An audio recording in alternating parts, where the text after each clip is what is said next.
Hey, welcome back to the Lulu Louise Quilt Along. We are on week 2. If you missed week 1, go back and watch that video first, because in that video we got everything, all of our fabrics chosen, cut, and organized. This week we're going to make our guide, and we're going to start sewing these things together into pairs. We're just going to start at pairs because it's a pretty big job. And then we'll finish up all of our foreground sewing next week. So it's pretty easy this week. I'm assuming that you have an idea for how your fabrics are going to lay out. So get that situated first, and then let's start making our guide. Okay, so we're only going to be working with our foreground this week. So you just put your background aside. I've still got my background, you know, all in there. We're just going to put that to the side, and we're just going to mess with our foreground. And we're going to go ahead and get them organized into the order that you created last week. So let me see if I can get my order accurate. All right, so mine looked a little something like this. Actually, it looked exactly like this. So I'm just going to have this organized, but where I can grab one from each stack. So I'm gonna do this. All right, so they're still in the order. I'm going boom, boom, boom. That's my order, but I wanna put it on my design wall, or if you don't have a design wall, just a table, a floor, or you know, just have, you can cut a little piece from some of your scraps and make it that way, but you need to have some sort of guide. And I like using the actual pieces because I feel like it really, really helps me. So once you have these in order, we're going to turn to our design wall, and I'm gonna make my guide. The reason I'm trying to stay super organized is because I know exactly how frustrating it can be when you sew something together and then you keep on sewing, and then you're almost at the end of your quilt and you realize that you've made this big fat mistake and you have to correct it and you have to start seam ripping.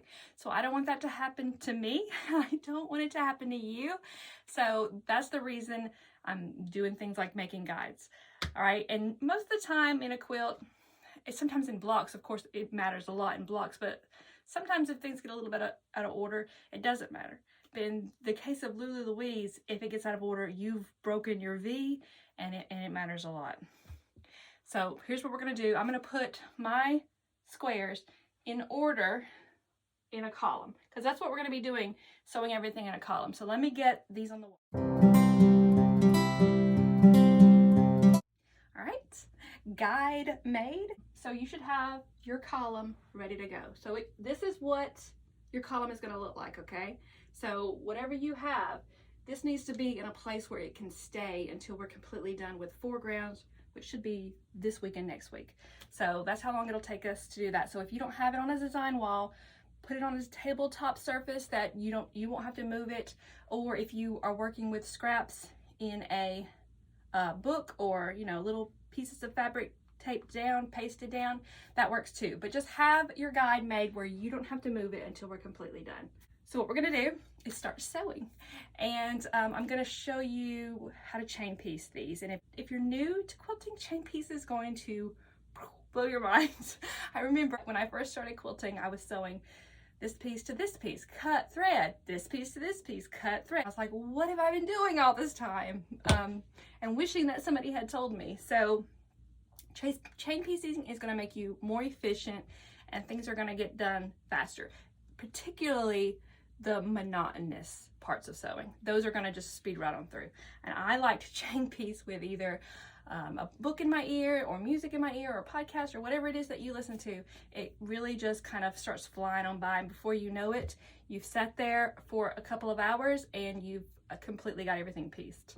So that's what we're going to do. To start, at the very top, you're going to grab your stacks of fabric, you know, are right here. I don't know if you can see my stacks of fabric. They're right here.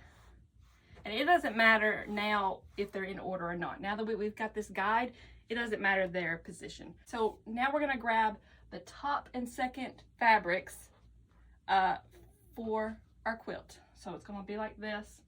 And you're gonna have your top fabric in your left hand and your second fabric in your right hand, so that when we come to the sewing machine, they'll be like this. So first fabric, second fabric.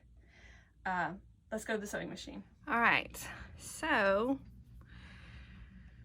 I got my first fabric of my column and my second fabric on my column. Note the position that you're putting them in. So the second fabric is going to be on your right, and the first fabric position will be in your left.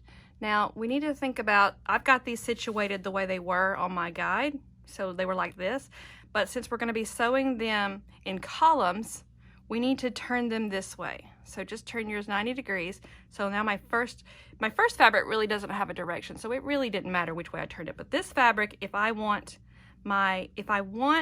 this stripe moving like this, then I have to turn it this way. So don't forget to do that, because if you're using directional prints, that's going to be something important. All right, so boom, boom, right? So we're going to take these together, put one on top of the other. All right, so sewing with your full 1/4 inch, you'll just start sewing, and then you'll pick up another 2, put them together.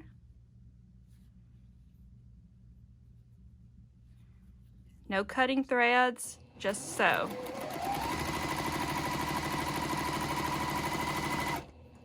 Pick up another, put them together, and you'll notice that every time my second fabric is on top.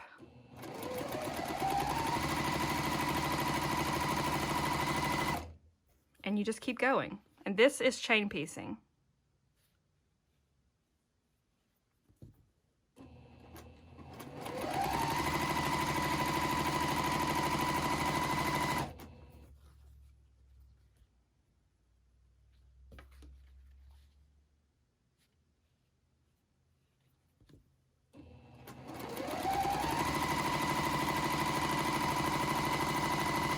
All right, I think you get the idea. I'm gonna whip through these real fast, and then I'll show you how you finish these up.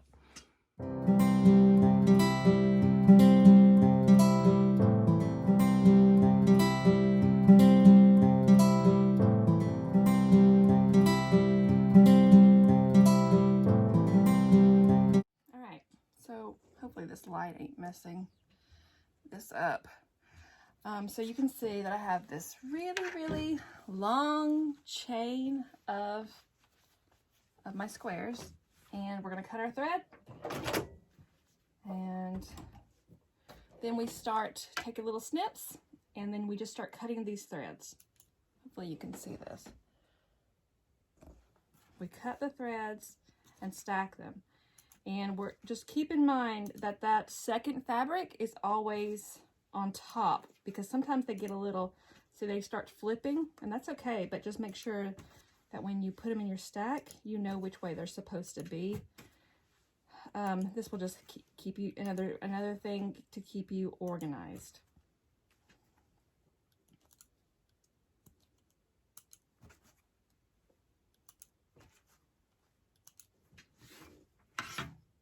Okay.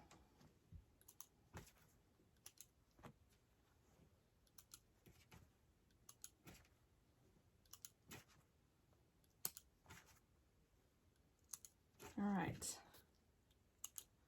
Easy peasy. All right, so we have our sets of our first and our second positions, right? So let's go ahead and then just set these down.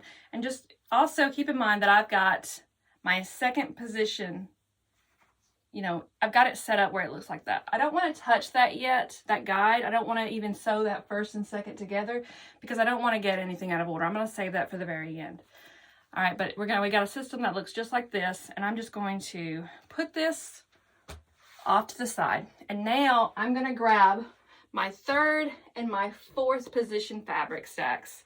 So third, let me make sure, third and fourth. So my third is in my left hand, and my fourth is in my right hand, and I'm going to go do the exact same thing. I'm going to chain sew these all into pairs. Don't press anything. Resist the urge to start pressing. That's not going to happen until next week. And I know if you're like me, You like keeping everything crisp, pressed, starched. And we're going to get to that in week 3. So for now, resist the pressing. So let's go sew our 3rd and 4th sets together. All right, 3 and 4 together. And I'm going to show you what mine looks like. So this is my 3 and 4 position. And you can see that directional print. I want to just emphasize that before you start chain piecing, make sure that you are starting off with these prints will be in the right direction. So you saw me turn that 90 degrees when we were at the sewing machine. And you want to make sure that you do that before you get the whole thing chain pieced, because you know that could be really, really frustrating if you had all of these sewn and they were in the wrong direction. So you may not have any directional prints, but I've got like a lot of directional prints happening, and I am very, very nitpicky about things. So just some extra emphasis on making sure before you start sewing that you are sewing everything in the right direction, if it matters to you. All right, so that's 3 and 4 done. I'm gonna put this over here, and I'm gonna look at my guide. I know I'm on 5 and 6, so I'm getting 5 and 6. 5 will be in my left hand, 6 will be in my right hand. I'm not going to stop and do this for every one of these sets because you've got this, you know what you're doing. So let's go ahead and get everything sewn into pairs. Okay, that took longer than I was thinking it was going to take. Okay, so now everything is sewn into pairs. Everything looks like that. I've got all my seams on the bottom, and then all my open pieces, you know, on the top like that. And when you have everything done, you should have 7 of these stacks. 1, 2, 3, 4, 5, 6, 7. So staying organized, I'm just going to take these and put them, keeping them in stacks, but doing it a little bit like this so I can put this away since I'm done for the week working on this. So like that. So just like this, I will be ready for next week. All right, so I have everything done for this week. That's all we have to do is sew everything into a pair. We will finish up sewing our foreground pieces together next week. So that's a lot of chain piecing. I've left my guide on the wall. I haven't sewn this into pairs yet. I'm going to do that last, just because I don't want anything to get mixed up. I want to stay organized. And since I've got this going on, there's a good chance that I could become mixed up. My pieces could become mixed up. So just keeping things right here or in a notebook or a piece of scrap paper, whatever you've got going on, keeping your guide set up will help you, you know, keep everything in the right position, because that's really important. So don't forget to post your progress on Instagram using the hashtag Lulu Louise QAL, and following the sponsors will make you eligible for the giveaway that happens next Tuesday. So I will see you next Wednesday.